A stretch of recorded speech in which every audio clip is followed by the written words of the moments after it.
Yo, Mo, man. Love for having me on your channel. If you're listening, I appreciate you for tuning in. Make sure you guys have hit the like button on this video now.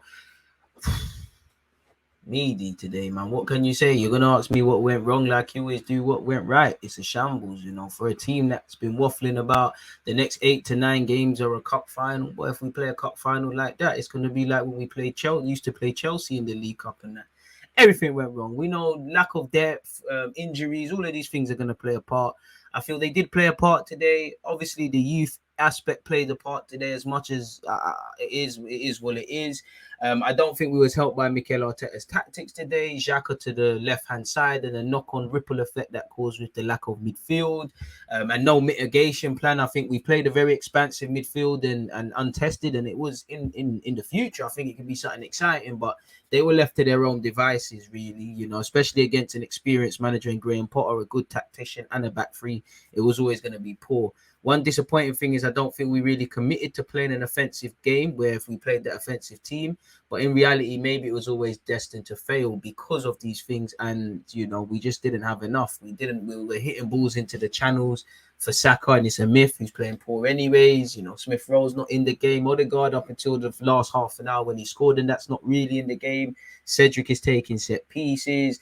I think we needed to get Xhaka into midfield in the second half, and we did. But that's playing Martinelli left back, who on one hand is our most attacking player. We brought on Pepe. Not that I'm pinning my hopes on Pepe, but we brought him on too late. In my opinion, I don't know how Lacazette got to finish the game. I'm a big fan of Lacazette, everyone is, but he's not bringing nothing to the table.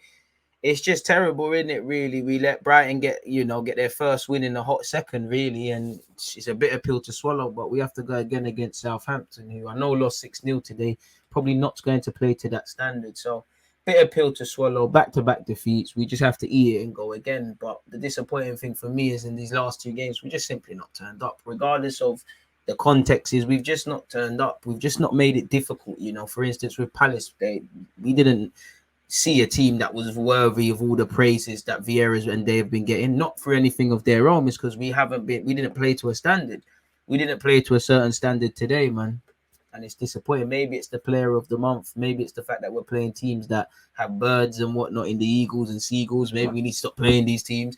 Maybe the Saints next week, we can go marching in on the Saints, but today is disappointing, bitter pill to swallow, especially because, people around us, Wolves, United have lost. Spurs are currently beating Aston Villa, and Aston Villa giving them a whole lot of pressure. I do expect Spurs to win that. And Spurs are in the driving seat now. For me, we need to still keep going. I think top 4's gone because I just look around the squad. We're relying on young players, and it's not really fair. They're the whole reason we're in this debate, really, because they've been playing well. There's no one that when these guys can have off days, the Cedrics, the Xhakas, the Lacazettes, these sort of guys are subjective, and it's not just down to them. We win, lose, and draw together, really. So it's disappointing. We have to go back to the drawing board if there is one. Enough said, man. Thanks for listening.